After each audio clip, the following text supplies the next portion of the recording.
Shalom Israel, I would like to introduce you to a very hospitable, special, generous and peaceful minority in the Middle East. It's called the Kakai minority, the Kakai people. The Kakai people, they are also called Yarsan, and also in Turkey called Baktash, and in India called Yagar. They count around us, and a little bit furthermore, in Iraq they count 200,000 souls, in Turkey 7 million and more, in Iran 6 million and more, even though the Iranian authorities try to minimize their number in the official statistics by half, and in India it's about 50 millions. The Kakai minority feel very, very close to the Druze people and to one group of the Alawite. The same holy places of the Druze in Lebanon, in Israel, are holy also for the Kakai. The Kakai, they have very, just see, it's okay, they will edit it. The Kakai people, they have a lot of similarities to us, to the Israelis. They swear by the name of David, by the name of Binyamin. They pronounce it Daou, almost like Daoud, and Binyamin. And they give their sons a lot of names that are actually similar to ours. Adam, Daniel, Gabriel, Michael, Israel, Raphael, Ethan, like Idian, also Binyamin, Daou, Joseph. And so the similarity is quite striking. They worship 7 angels. Each one of the angels has its own day of the week. 7, again, it's a typological number like ours. And the holiest day of the week is Sabbath. Is actually the Sabbath, the one that starts from Friday evening until Saturday evening. All this to tell you that the Kakai people perceive themselves and they believe that they are part of the 10 lost tribes of Israel. They believe that people was created and also defended themselves in the first persecution as a minority in a region called the Dark Mountains. Within this, up to today, these are names of peaks within the Zagros Mountains, behind or along a mythological river, Sirwan. It might be, the Dark Mountains, Harei HaChoshech in Hebrew. Sirwan might be like the Simbation. The Kakai people are persecuted.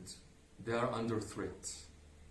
They are under threat of ethnic cleansing that is based on 3 pillars: killing, intimidation and expropriation, intimidation and expulsion. This happens mainly in the territories that are bordering Kurdistan from the south. Bordering Kurdistan from the south, there are disputed territories that are actually lawless territories with a lot of impunity to violent perpetrators.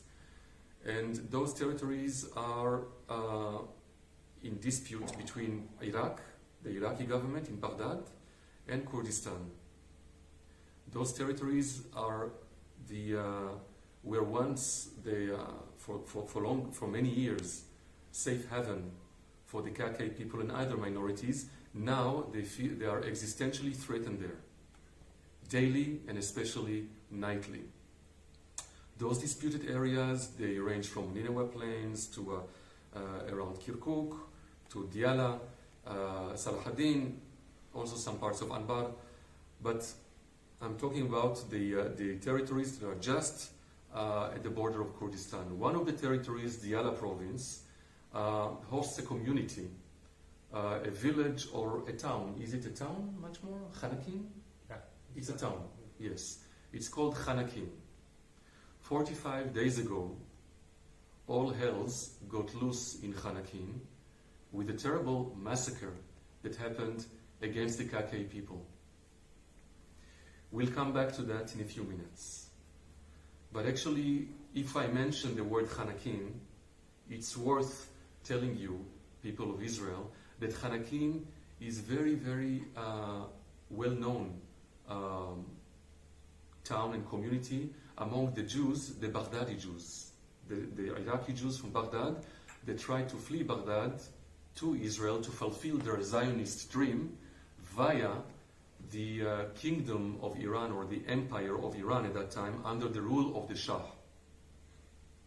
The Jews that had to flee Baghdad, and because Iraq was the first enemy, was an enemy of Israel from its very first moment of creation, they had to flee illegally, of course, and to cross the border to Iran. At that time, Iran was in good relationship with Israel, and they had to flee illegally. A lot of the smugglers, a lot of the passers, a lot of the fixers that brought the Jews from Baghdad via Xanaqin or via other places to Iran were crooks, were criminals. They either robbed the Jews, either robbed and murdered, either robbed and left them to their own devices, in other ways lying to them and actually betraying them. But among the smugglers were some righteous of the people, the just of the people, Chasidei Umot Olam, if I may say in Hebrew. There were people that actually were the good Samaritans. These were the Kakais.